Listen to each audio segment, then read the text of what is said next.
read just a tiny bit from this commentary, which you have on your list that I sent you in the handout. Just a very brief part of the introduction, and then we're going to sit, and then we'll move forward. But this will give you a bit of a reflection to sit with, to begin with.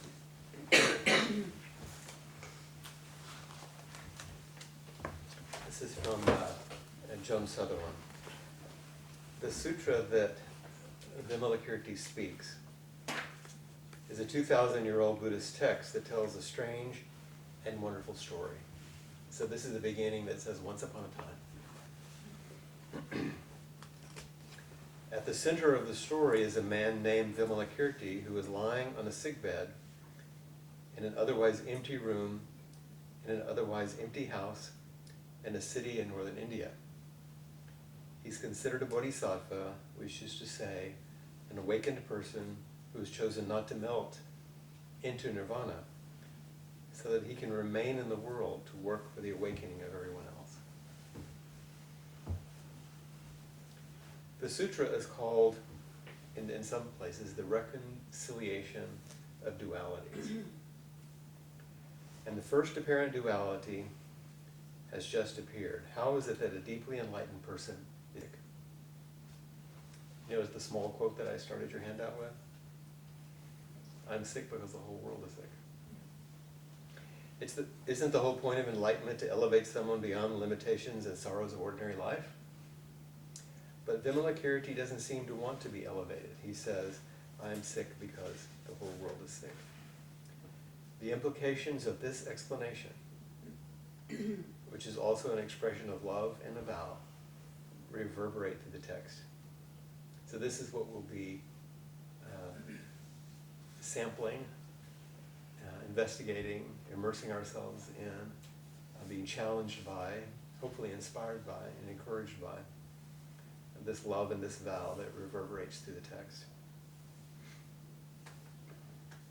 And I'll say one more thing, and I will do this at certain points, at the extreme and unpleasant risk of getting directly into politics. But it can't be helped in some way.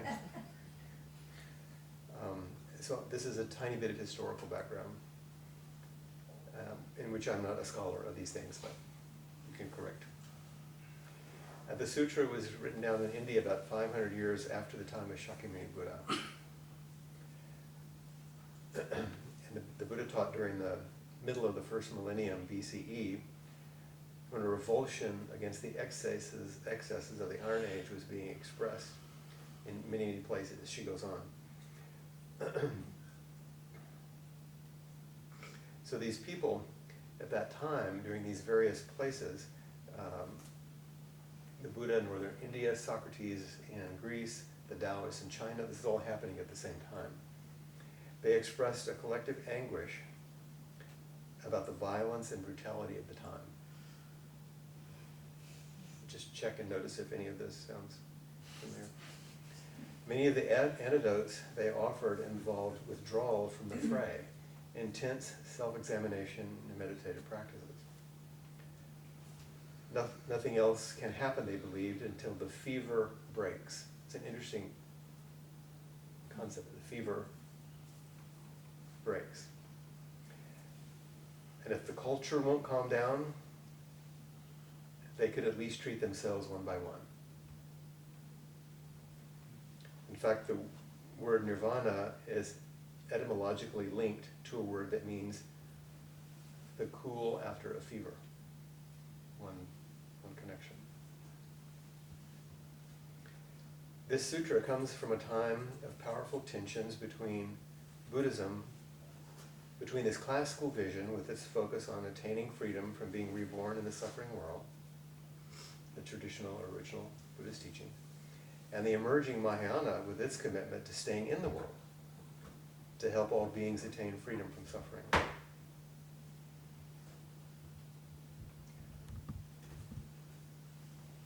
The fever had cooled enough that people were starting to formulate the antidote to the antidote, as it were. It's So listen to this very carefully. When not consumed by delirium, and they didn't even have Twitter, when not consumed by delirium, when not focused on escaping the delirium of others,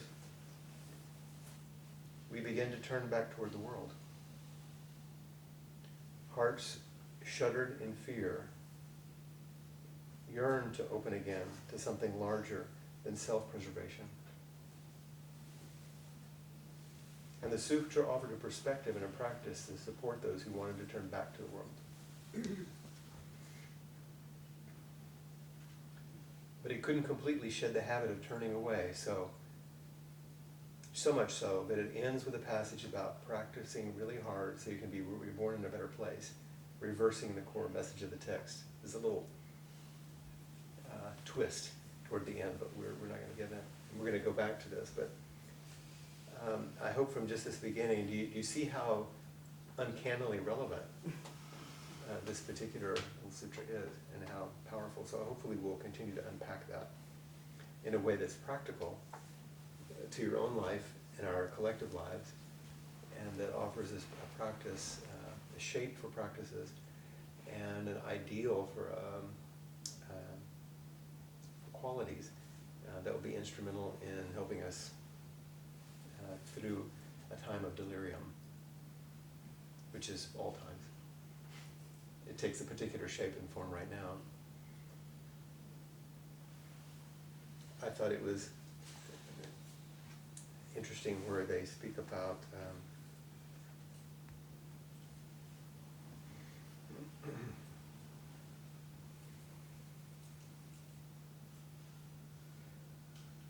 many offer the antidote. They involved withdrawing from the fray.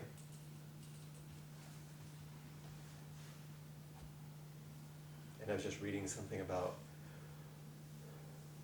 what it's like to develop a golden cage 70 floors up, so you don't have to meet anyone in a certain building in New York City. Getting away. Let's sit for just a few minutes.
there's a chair over here if you want it closer. I would like to start this. Thank you. Right there. Okay. I want to welcome everyone, and also the people who couldn't be in the room tonight, who will be watching the video later, and the people across the ocean who can't be here but will be sharing this, the video and the teachings. Come on through. You get to say hi on camera to other people. Hi, camera.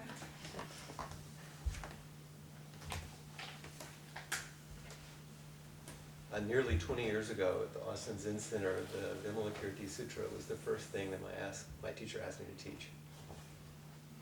I did Dharma talks and various other things, but in terms of a traditional Buddhist piece of literature, this was the first thing. I remember absolutely nothing about what I taught or how I approached the text. The text hasn't changed, but I have. And plus it's been a long time.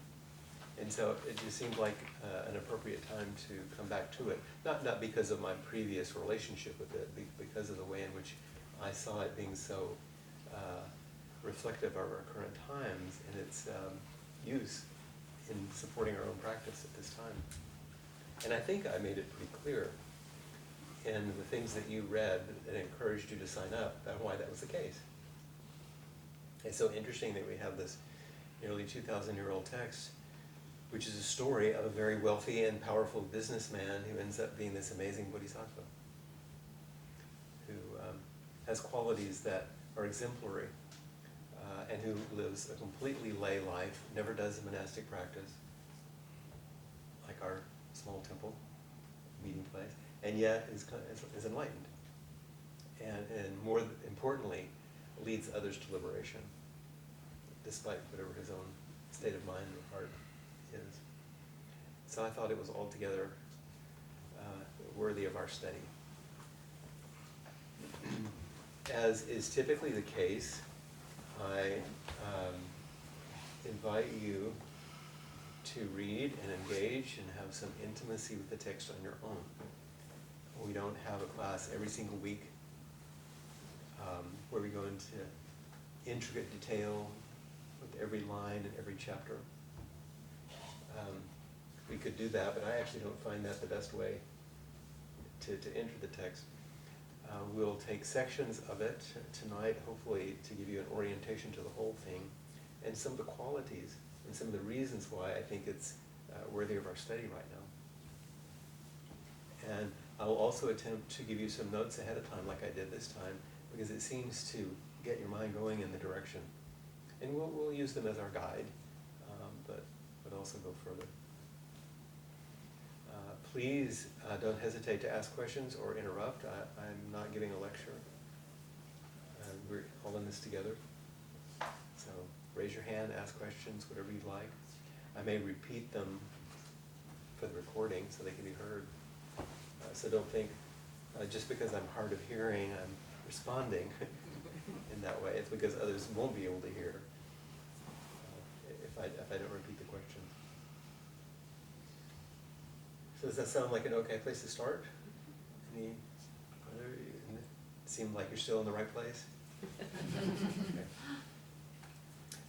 Okay. I would encourage you, if you haven't gotten it, if you're interested in an additional commentary, this one is not long, and it's quite beautiful. It's quite poetic in some ways. What is the title of it? It's in your notes. Is it? Yeah, on the final page.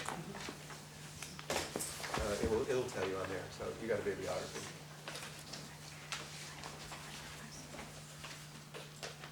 I was originally inspired to actually make the decision to teach this in reading Dale Wright's book, What is Buddhist Enlightenment? Because he uses Vimalakirti as an example of the lay practitioner who exemplifies the qualities and the aspirations for an enlightened life. And as he was elucidating some of the things that we're going to be engaging, I thought, well, this sounds like a really useful thing to open up further. So what I did in your notes, as you can see in the beginning, is I took a fairly lengthy excerpt in the beginning. so you wouldn't have to worry about getting another hardbound text, unless you just wanted it. And you will see some of the reasons why I chose this as a way to enter the text itself. And did it make sense to you why I chose the title for the class? Being a sane person in an insane world.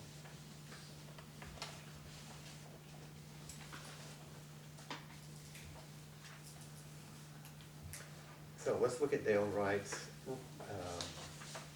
reflections on Vimalakirti and the Bodhisattva ideal in this. And let's hear your voices. As you know, I always enjoy hearing other people's voices, not just mine. Someone would like to read this opening paragraph for us? Here we have two people. Trotty, you read that one, and you read the next one, okay? Vimalakirti and the Bodhisattva ideal. Dale Wright in What is Buddhist Enlightenment. We now examine a classical example of a Bodhisattva, an exemplary human being as projected in the minds of early Mahayana writers who imagined in their time what true human greatness might be. The example chosen for this purpose in Vimalakirti, who, whether he ever lived or not, is, as described in the sutra, clearly the projection of an ideal. Vimalakirti was a layman, and in that respect, more like most of us. But he was also an extremely wealthy and prominent citizen of his city, and therefore a good test case for the practices of selflessness we are examining. The question this sacred text asks us to discover is, if you are not a monk or nun, and must therefore live in the world of worldly activities, how could you possibly actualize the kind of understanding that we see personified in the life of Thich Nhat Hanh or the Dalai Lama? So there are a couple of things that I think he's pointing out here. Number one, this is an extravagant, in some ways, description of an ideal that is worthy of our aspiration, I think, but an ideal. It's not meant to be a historical account, like most of the Mahayana Sutras, if you read any of them. And often they're a little bit like being on an acid trip sometimes. You know, they're very extravagant in some ways. But it's for a reason, and part of that reason I think we'll explore a little bit further. And the writer or writers sets up this kind of tension between the worldly and the ideal. And if you think in northern India at the time, that was a really big tension. It wasn't a small tension between what would have been a holy person and a worldly person. That was quite a difference then. Anything else you want to say about this introduction or anything? No? Do you know anything about the original at all? No, I don't know anything about Vimalakirti. Yeah, it was, all I know is that the original text was lost. And it's not, they can't find it. Well, it has been transmitted outside of India, so. Right, and it was in Chinese Yeah. and then in Tibetan. Right. And there were several Chinese iterations of it, and then into English. So it's been passed down for many generations. They couldn't quite locate a fundamental text in it. Well, it may have been created outside of India. That's right. Just like the speculation about the Heart Sutra is, right? Yeah, and that's how some of these things are, aren't they? It looks as if it may have come from here, but actually it was pieced together in different places. And we get it nonetheless. Was this first paragraph excerpted exactly from the Dale Wright's book, or was that? This one? No, this is precisely from Dale Wright. Just curious why the examples at the end of the paragraph are monks. Oh, actually, I did change it because Okay. because what he's doing in this chapter is he's looking at Thich Nhat Hanh as an example of someone who's come out of a monastic tradition, Okay. and then he's looking at who comes out of a non-monastic tradition. He uses Vimalakirti. Okay. I put in the Dalai Lama just to give another example because we're not focusing on Thich Nhat Hanh here. Right.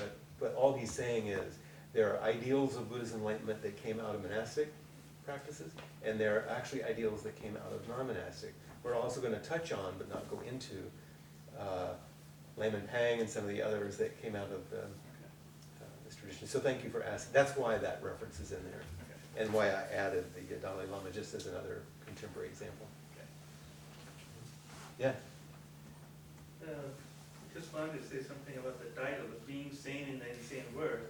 But in the next sentence you say, I'm sick, because the whole word is sick. So if it's an insane word, then you see this dichotomy here, It's the tension, isn't it? tension of it, what it means. That's one of the reasons I liked, and I'm not sure where she got it exactly, but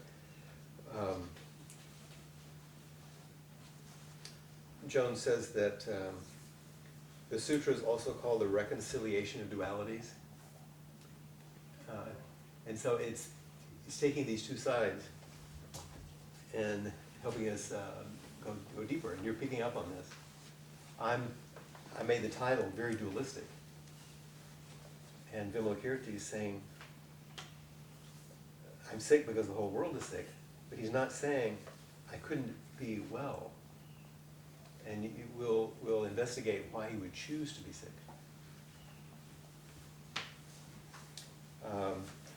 Well, let's hear a little bit more about him, and if you'll read this brief paragraph here that begins.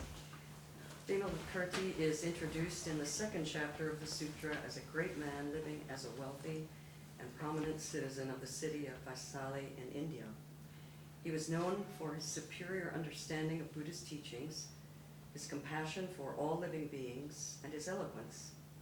It says that he was praised, honored, and commended by everyone, including the Buddha.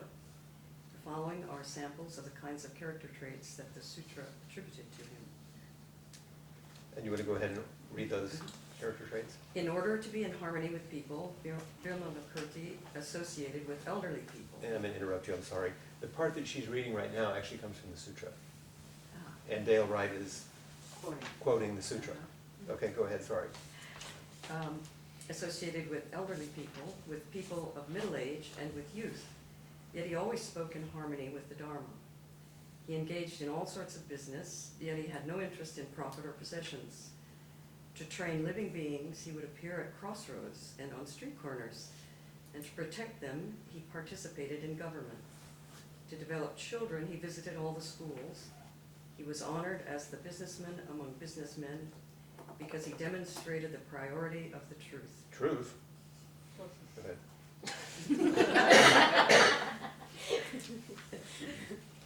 He was honored as the landlord among landlords because he renounced the aggressiveness of ownership. Oh, He was honored as the warrior among warriors because he cultivated endurance, determination, and fortitude.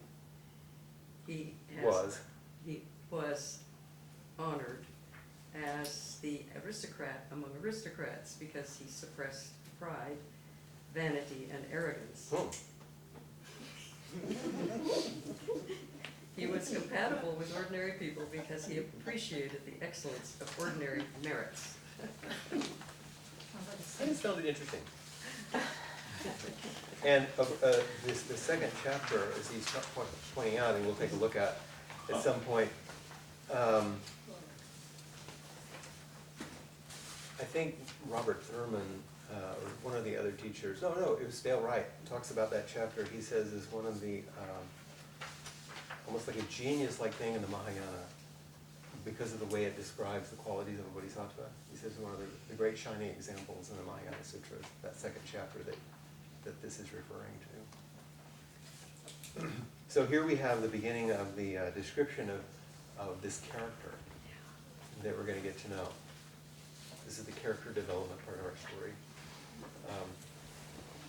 But it also, I think, points to qualities that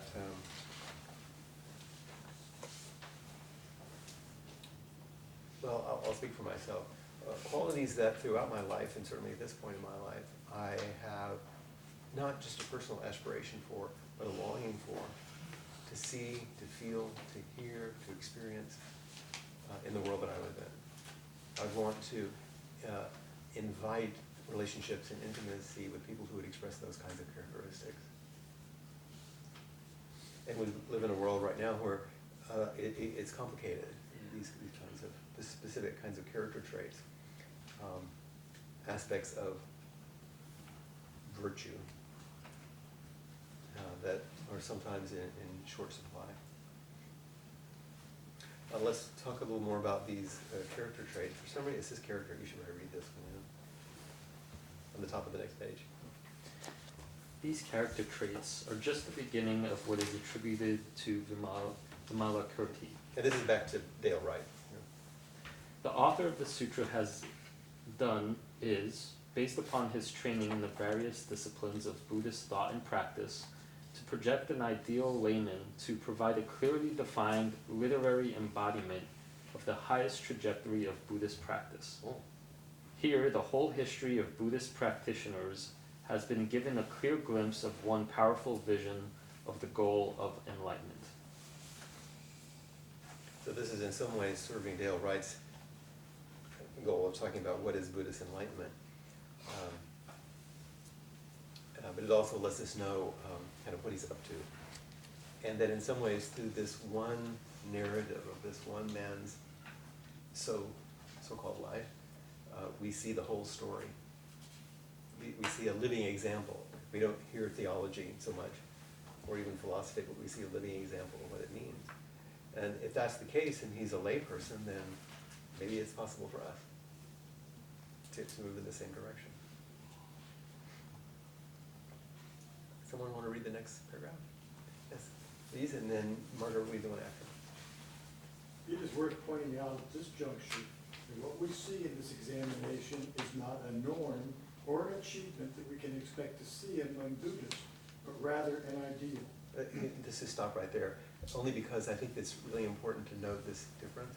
It's not a norm, but this isn't an average, everyday thing you would expect to see, nor is it something you can achieve, actually. But rather an ideal. So there's something between a self-improvement project, which you're going to finally get, or this is what a Buddhist is. It's something else, and I think that's just a really important thing, so I just wanted to highlight that. Thank you for pausing. It is another, an open question, whether any Buddhist monk, nun, or layperson has ever truly lived up to this ideal.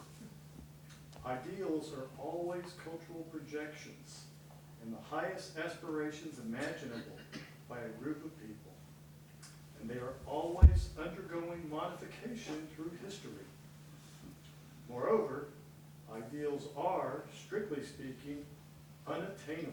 There we go. That ism, whenever we find ourselves in a position to actualize what we set out to accomplish. At that point, we find ourselves able to conceive more profound and sophisticated goals to set out before us. Having an ideal is always understanding the gap between who we currently are, and what at that particular point we could imagine ourselves being.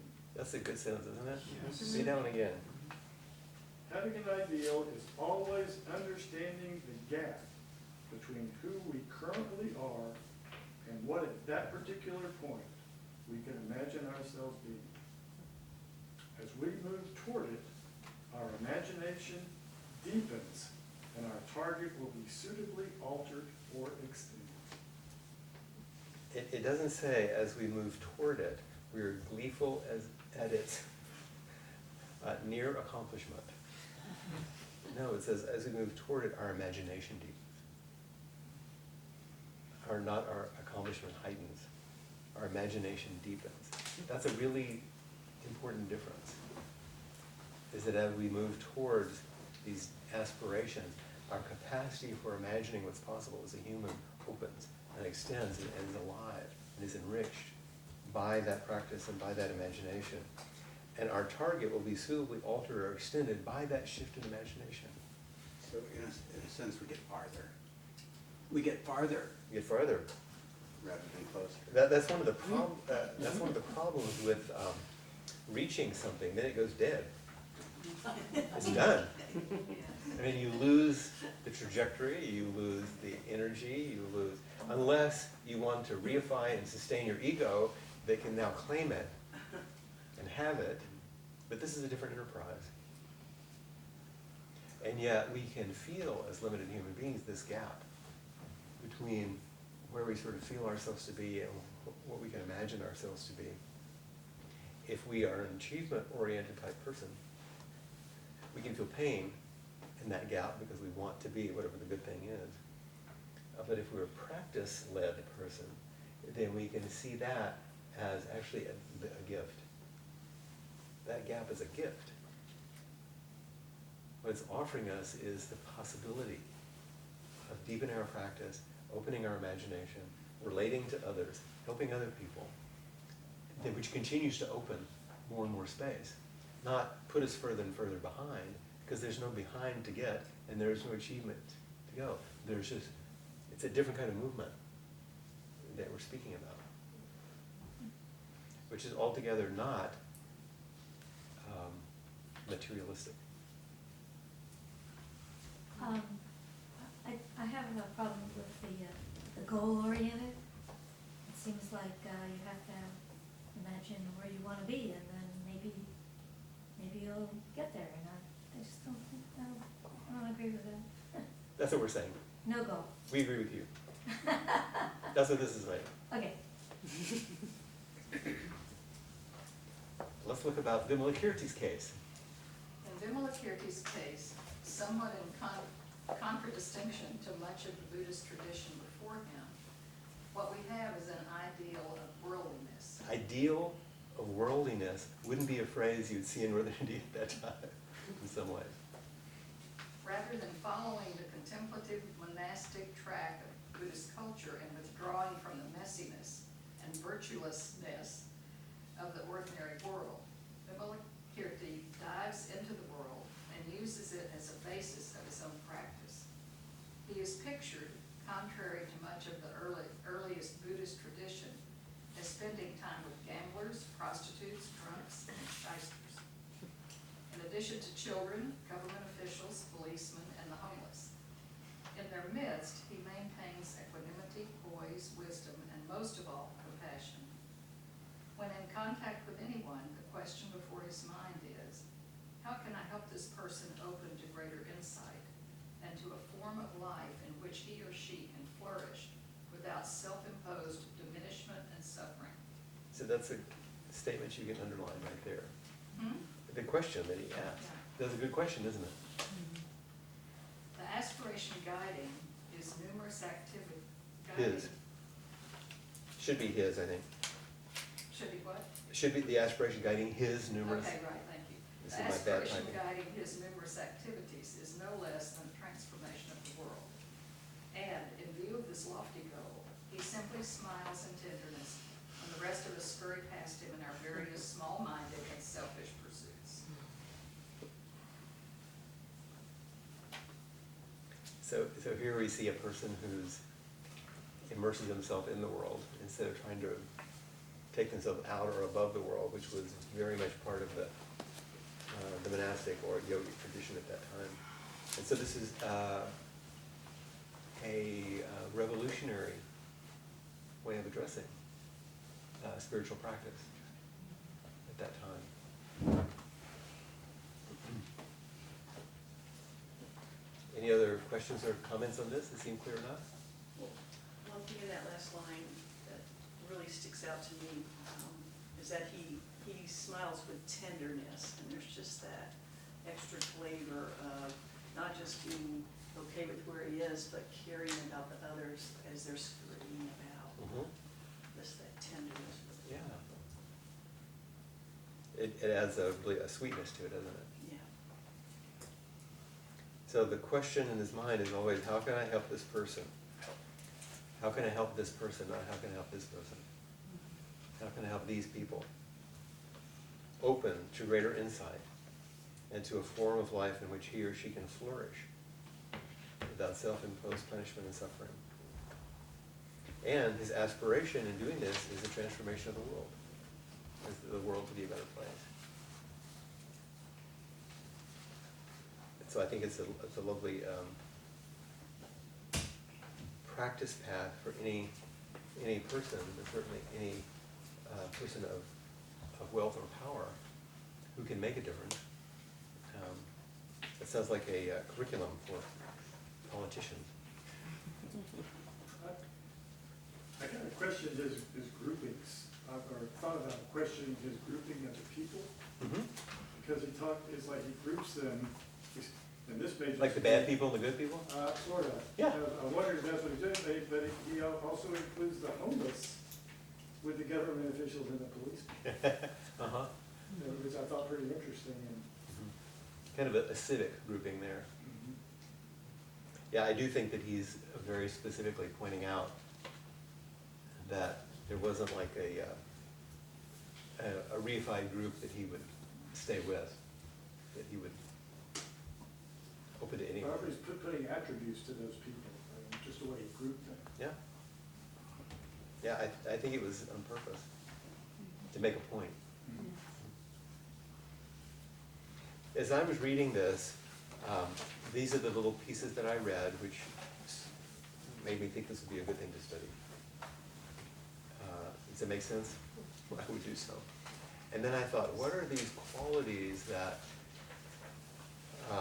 seem to be so important in my own life, if I were to think about it clearly, and that I see either not valorized, but actually demeaned in public life right now, of all sorts. And the first one, the word that came to me was integrity. And so I looked up, what is integrity? And here's what the old Merriam-Webster said. Number one, firm adherence to a code of especially moral or artistic values. We call those precepts. And then the analog to this was incorruptibility. And then there were some synonyms here: honesty, uprightness, rectitude, honor, understanding, good character, being principled, ethics, morals, noble-minded, virtue, decency, fairness, scrupulousness, sincerity, truthfulness, trustworthiness. By the time I got to the end of it, I felt a little depressed. A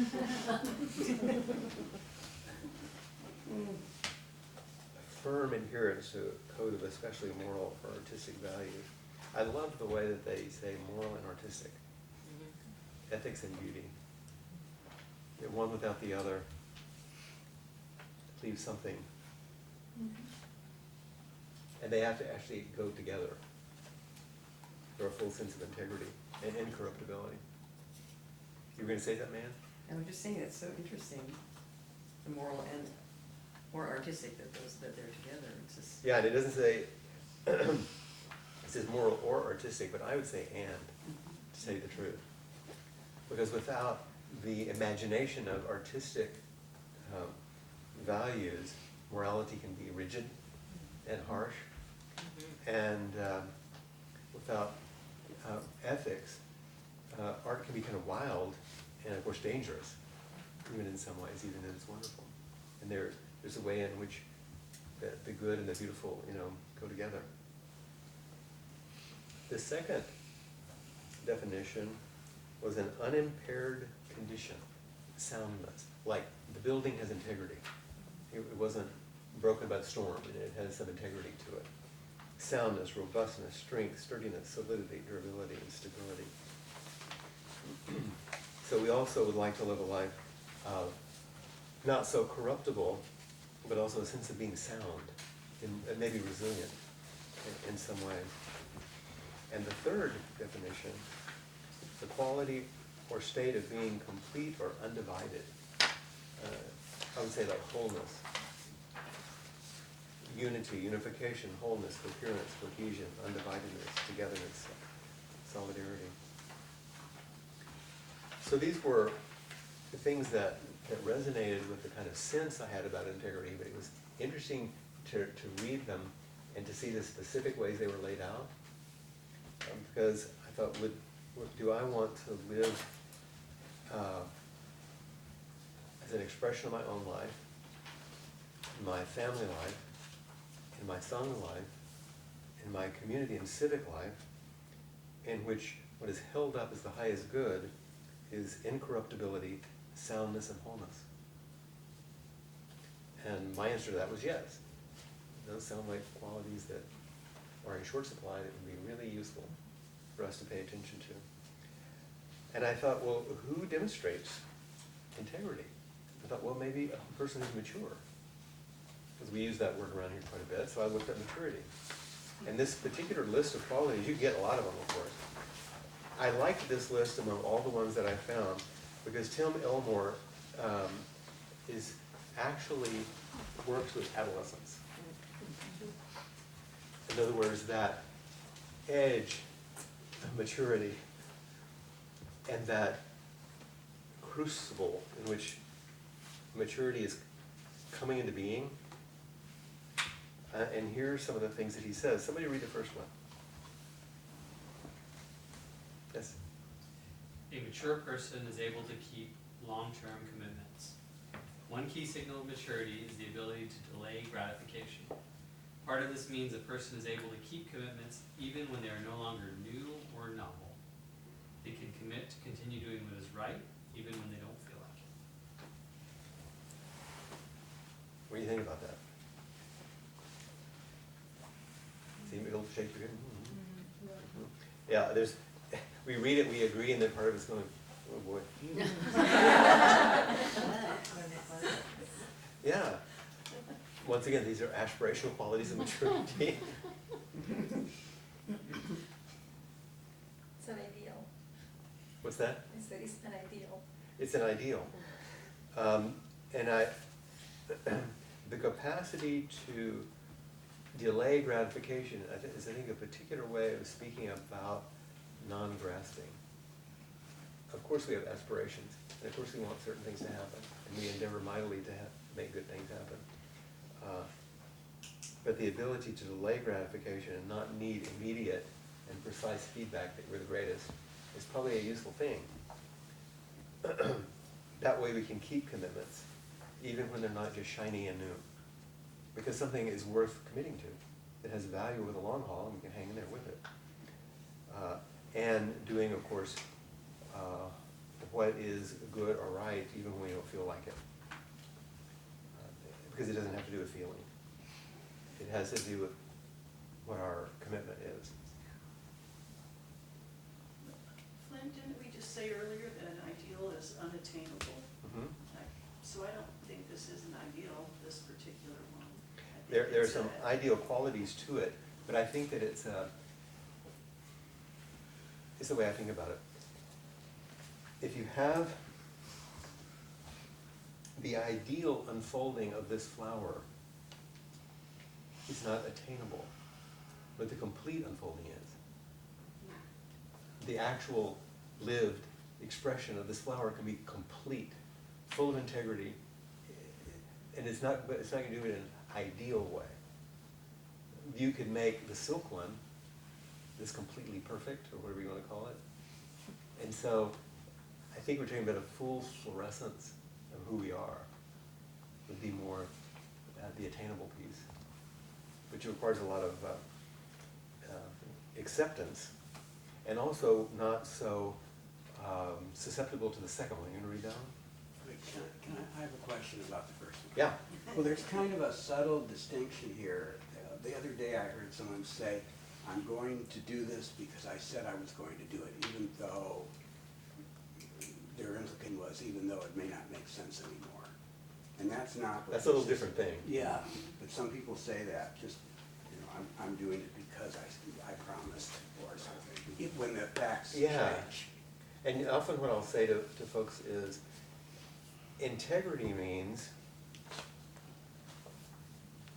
and commitment that goes with integrity means, making agreements that you intend to keep, keeping every agreement that you make, and if you have to change it, go to the person with whom you made the agreement to make the change at the first opportunity.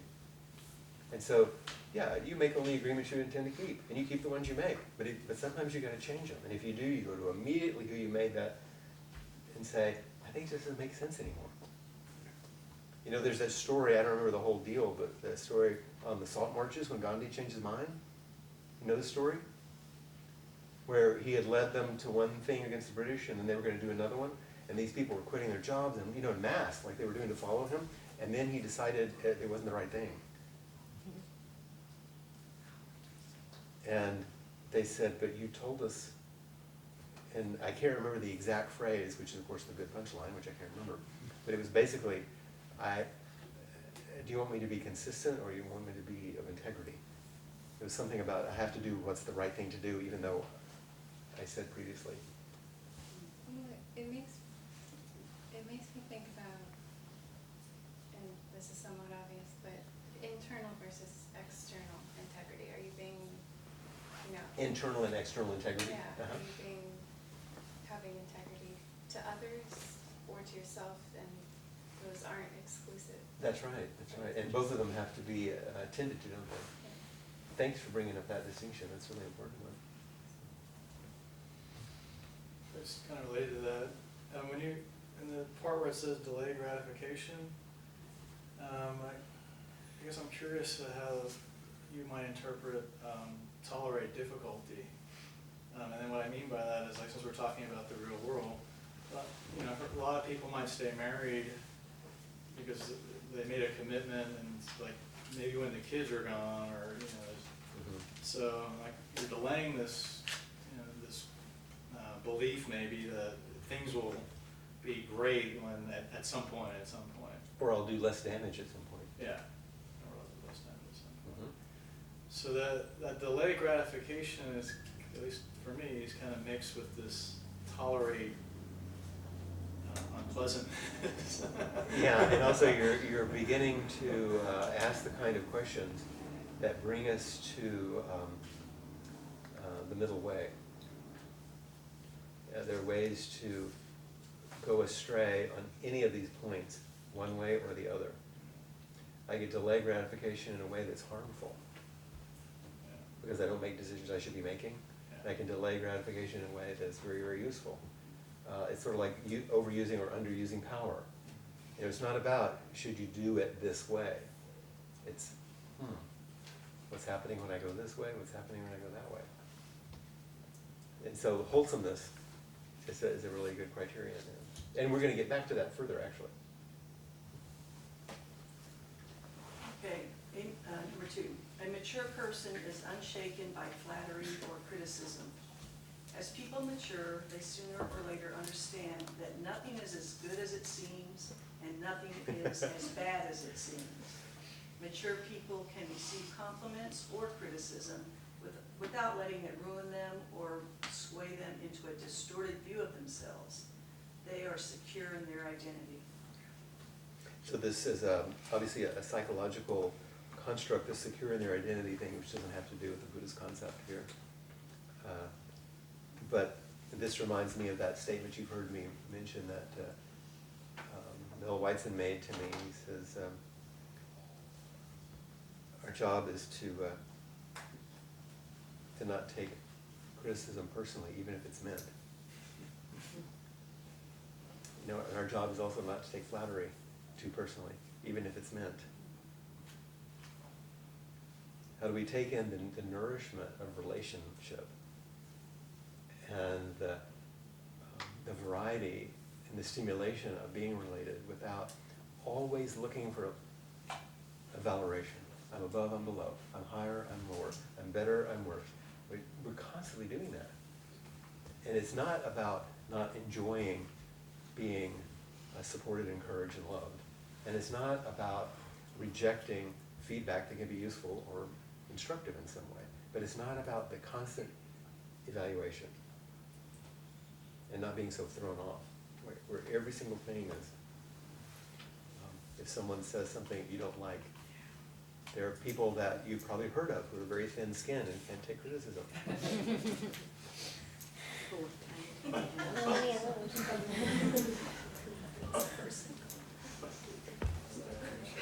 Flint, couldn't you study that for yourself for the rest of your life?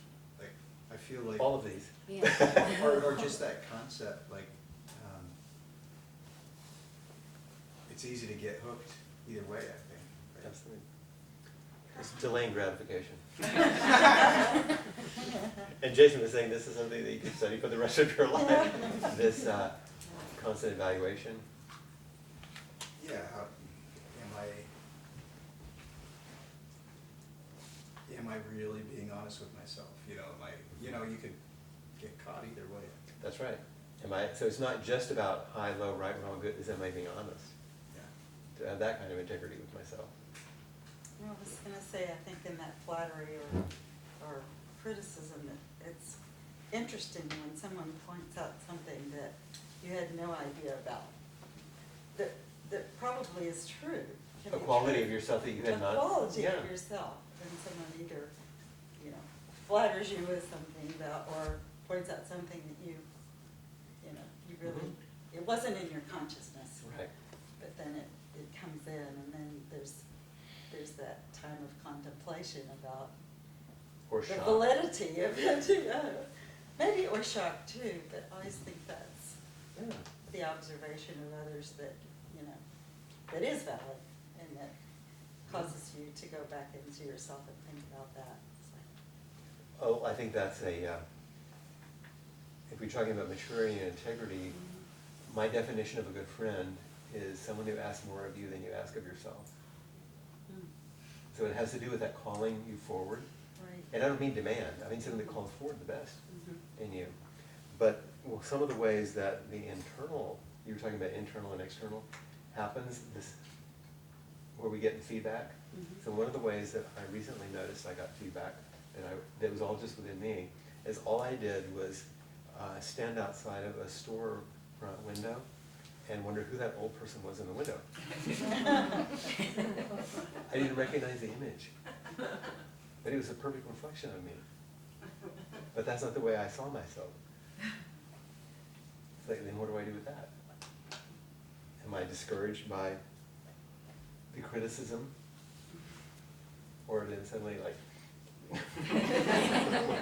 maybe we're flattering. So there's the spirit of humility, which is in the next one.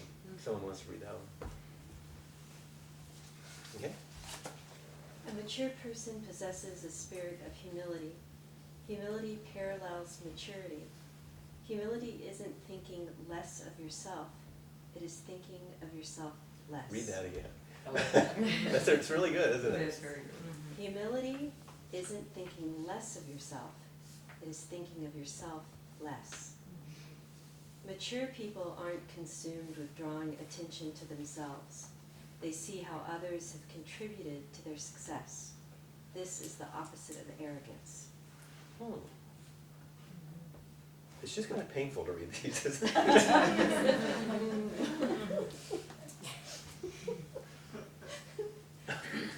Well, You can tell. I'm just saying, I know, I can't help it, but we're gonna enjoy that for now. And I think, in this culture, I think humility is a virtue that we don't speak about much anymore. It's like an old-fashioned virtue or something. And it's something incredibly important. And it isn't about being self-effacing at all. It's about stepping aside from oneself to be in service and joy and celebration of others and the connection, which feels like warm presence. So people appreciate it. It isn't about disappearing. It isn't about disappearing everyone and everything else because of your own self-reflection. Well, there's been talk about humbleness, Mm-hmm. and some people have mentioned that they're the humblest. Right. That's like the old Jewish joke, you know. Look who thinks they're nobody.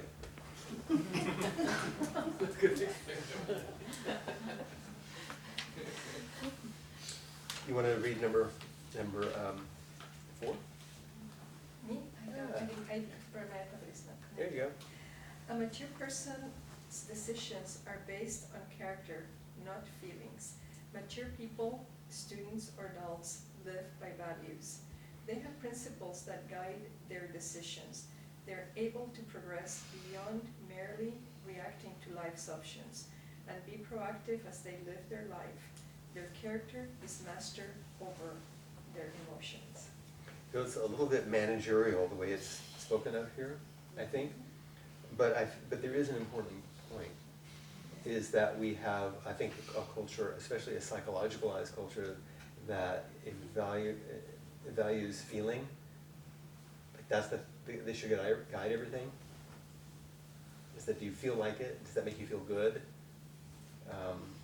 And that's not the only decision maker in that. So of course it's important to pay attention to your feelings and to be able to think about what you feel and to have feelings about the things you think and to have a set of values that is shared so we have a guide that we can go on. But it's not just about feeling good or feeling happy. So I think that was the part that I wanted to emphasize here. And number 5, anybody want to read that one? I'll read it. A mature person expresses gratitude consistently. The more mature the person, the more grateful for both big and little things. Immature individuals presume they deserve everything good that happens to them. Mature people take a larger perspective and realize their place in the world. So I think it's pretty obvious to most of us that gratitude is a very high quality of maturity. I can remember also this, immature individuals presume they deserve everything. You see this, of course, in adolescents who have this sort of, but you also see it in older adolescents who think they deserve everything good that happens to them or are entitled to it. Mature people take a larger perspective and realize their place in the world. Or that they created it. And what? Or that they created it. Yes, or that everything good is there of their creation.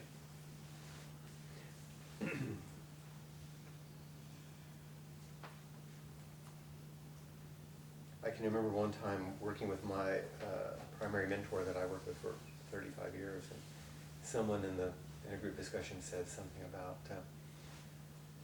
about what they deserved, and he said to them, "You don't deserve anything. You get what you get." This person who's in their late 20s said, "What do you mean? What do you mean?" Yeah, you don't deserve anything. You have a life, you have a body, you're here. You get what you get. Now, what you get is influenced largely by what you offer and how you are in the world. You don't deserve anything. And this was like the most shocking thing to this person. But I liked the way that he said it so clearly. Because it's not an ordinary American ethic. It's as if we deserve something. A lot of us, and it's very subtle and unconscious for who we are. I mean, sometimes it's real blatant and ridiculous, but I can remember this is how long ago it was, I was in the line at American Express in Paris, so back when they used to have traveler's checks. And there were these kids, and it was a very long line, it was very slow, it was in the summer, and these kids said, "If you're not American and you don't have money, you get out of the line." You wonder why they didn't like us. And number 6 speaks to this. And I know you were going to say something too, Mary, so we'll get you. Go ahead. A mature person knows how to prioritize others before themselves. A wise person once said, "A mature person is one whose agenda revolves around others, not self." Certainly this can go to an extreme and be unhealthy, but one pathway out of childishness is seeing beyond your own desires and beginning to live to meet the needs of others less fortunate. And we see enormous expressions of that right now in Houston, and other places where people are turning towards each other and helping each other in a really remarkable way. It's not something that's difficult to see at the moment. Hey, Mary, you read this last one? A mature person seeks wisdom before acting. Finally, a mature person is teachable. They don't presume to have all the answers. The wiser they get, the more they realize they need more wisdom. They're not ashamed of seeking counsel from other people or from other sources. Only the wise seek wisdom. It's a nice final statement, isn't it? I have a friend who left America and went to Canada because he didn't want to get drafted in the Vietnam War. And there's many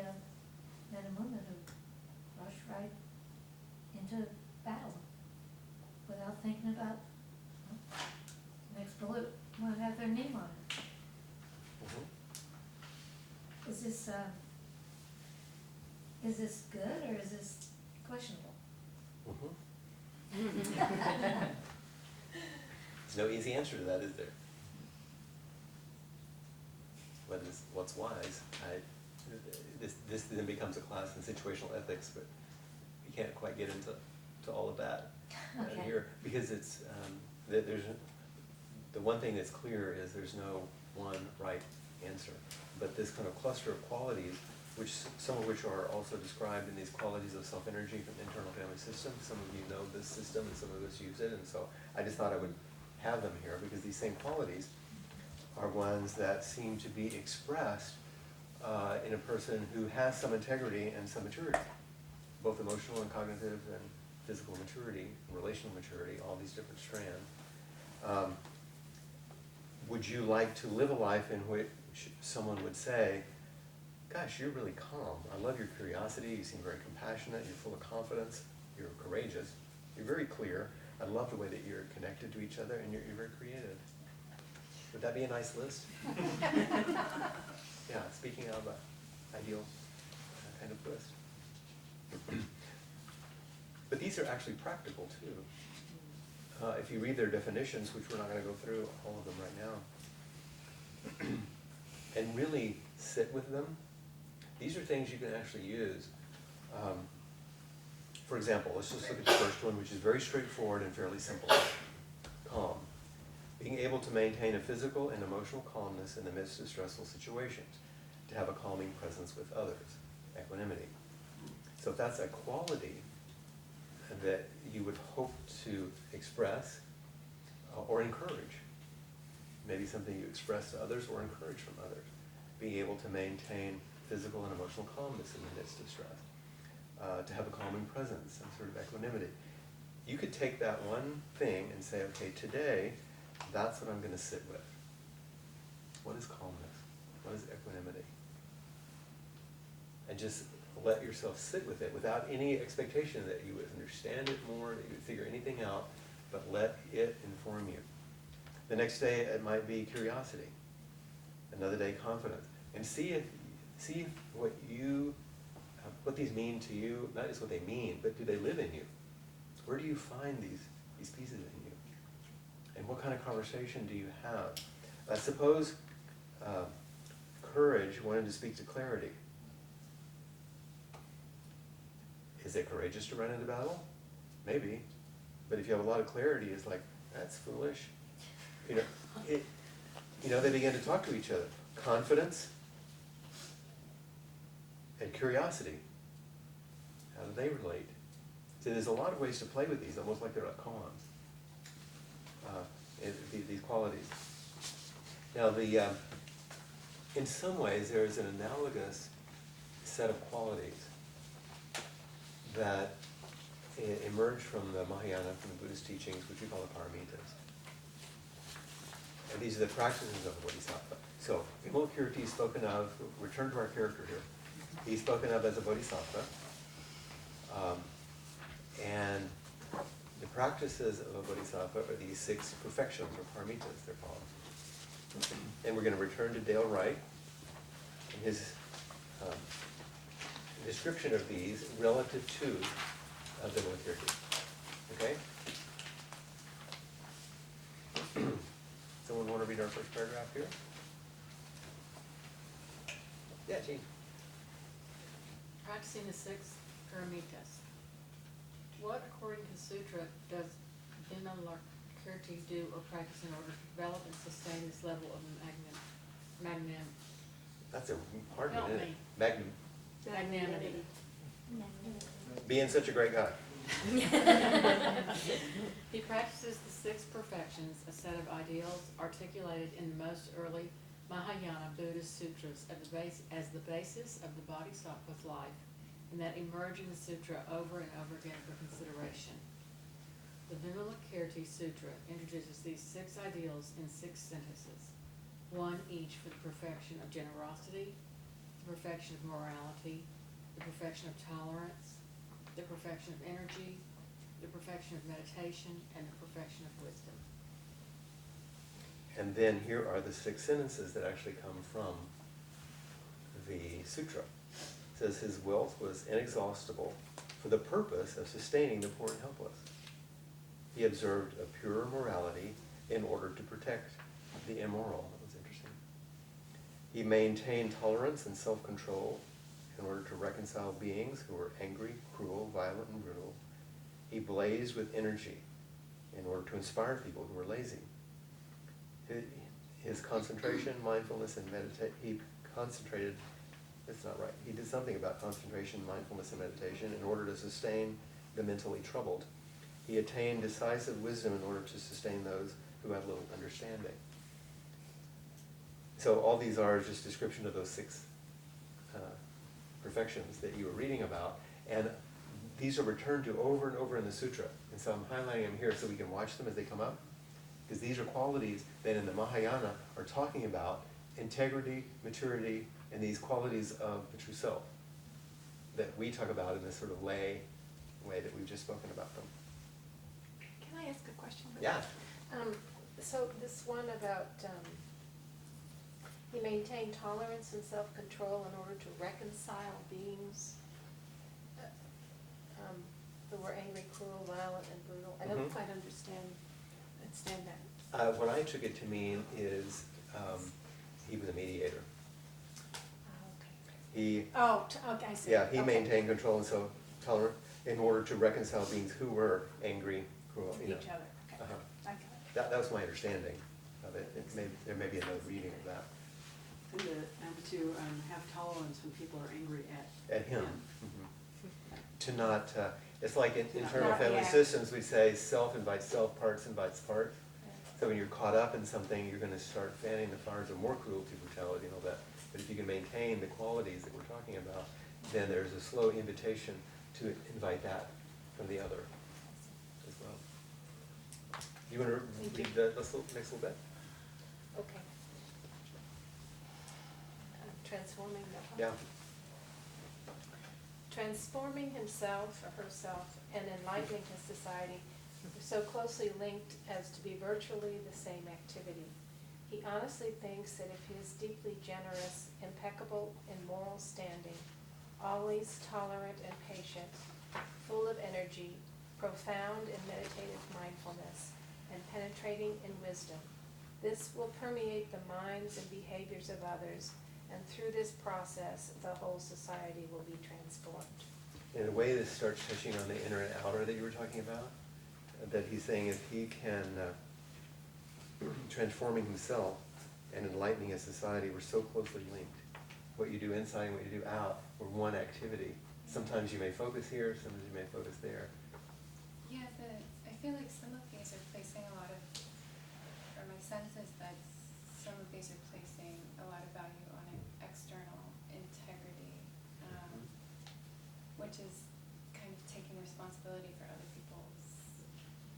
people's reactions and experiences in some way. Yeah, I think if you were to take responsibility for other people's reactions, that would not be integrity, that would be codependency. But to know that you always have an impact, and that the way to be mindful and awake and aware so that your vow to help others awaken would be to have an impact that was wholesome, then you're going to have to work on yourself. So they go hand in hand. But I just wanted to bring that further along, because your question is good. For me, it's like he's being an example for others. If he can be this way, and then maybe people can see him with all these attributes, and they can see that that's possible, and that they can have some of the same attributes. Well, and I think that's the whole reason for the sutra, is to show, even if it's an exaggerated or extravagant example, it still inspires us, you know? There's an incredibly powerful, this last little bit I love. Considerable concern is expressed in the sutra about the quality of our aspirations. What is it we seek in life? It's a simple question, isn't it? What is it that you really seek? What do you want? What kind of life do you want? Or what kind of life do you want to live? What, really? Based on what you say? Based on what you think? Based on the actions you actually... If you want to know what you think is important in life, if you want to know your philosophy of life, look at your life. because you're living it. Does that square up to what you hoped? I don't mean success, I don't mean that kind of stuff. I mean these qualities. And if not, are you waiting? And if so, what are you waiting for? To be awakened is to realize in a practical way that you are implicated in everything that happens. Back to that. And we're living with that now.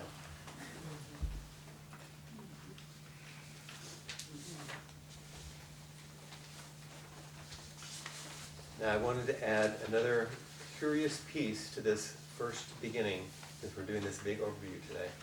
This little map that you have. On your notes it says, Musong's map and Vimalakirti, a possible Buddhist life. Separate handout, which I gave to you in your... This is something that Peg and I got a long time ago from our friend Musong, who's a wonderful scholar at the Buddhist Center, the Berry Center for Buddhist Studies. And he had it in a slightly different form, but basically it was this. Peg just made it prettier like she does. And these are words that are maybe a little different than we might use all the time, but let's just go through it for a moment. Starts out with what he calls fixations. Anybody in here have preferences, desires, attachments, clinging, or addiction? And he says, from, and I like a range from natural human attachments, to neurotic fixations. He's using psychological language here on purpose. In other words, we all have ways that we are trapped in our desires and preferences. All the Buddhist teachings talk about this. All the psychological languages talks about the habit patterns of preferences based on our conditioning. And then he talks about something called fixed centers, which is another way of talking about the ontological self, the self that we think is real and separate and a thing. Trying to define self and present itself as a complete package. Like trying to develop an ego and thinking that's the real deal, basically. And then dukkha, unsatisfactoriness based on an unexamined life, ignorance about reality. Anybody have any of that? So we all have preferences. We all develop, whether we want to or not, this fixed idea of self, and we're all unsatisfied because we don't see the actual nature of reality. This is what he means by fixation. This is where everyone starts. This is natural. This is human. This is the first noble truth. The second noble truth. This is where we go. And the next thing is he calls decentering. And we have some tools. If we understand impermanence,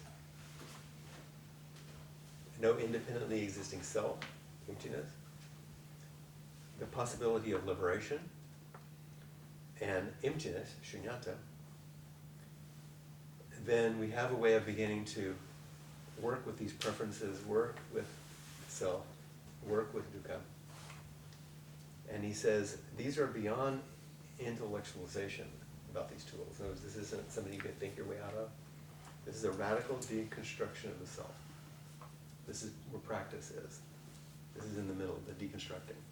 And so many people, especially nowadays with the whole bizarre way in which mindfulness is used, which in our culture has now taken on, use mindfulness to construct a better self. In the Buddhist teachings, mindfulness was always a way of understanding the non-solid nature of self, but deconstructing self, not creating a better one. It wasn't about demolishing anything. It was about a quality of attention that allowed us to see that the reality that we live with isn't real. The role of the teacher is to point out that the decentering has taken place or has not taken place.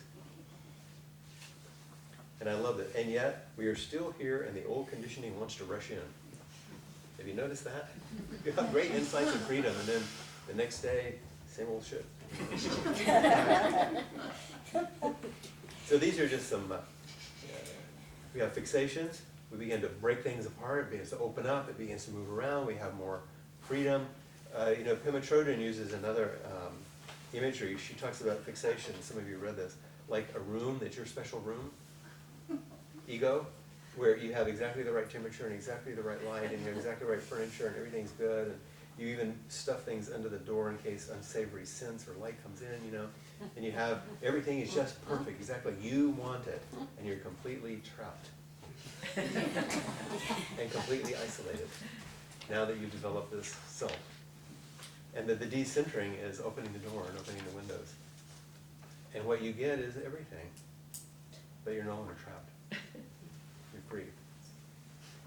And then very interestingly, and this is one of the reasons I like Musang's model here, he talks about reconstruction. But he uses a clever and wonderful phrase, emergence from this process as a provisional floating center. Isn't that a great phrase? Instead of a new fixed up Buddhist self, let's get rid of the messed up self and let's have a new spiritual one. That's the same process.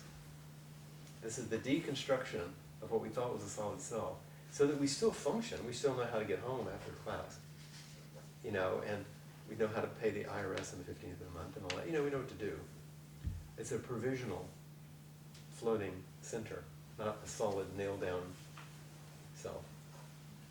I think that connects to what I was asking before about changing your mind. Changing your mind, huh? Which finds its home in sati, which is mindfulness. That's what we were just talking about. This is long-term, lifetime after lifetime work.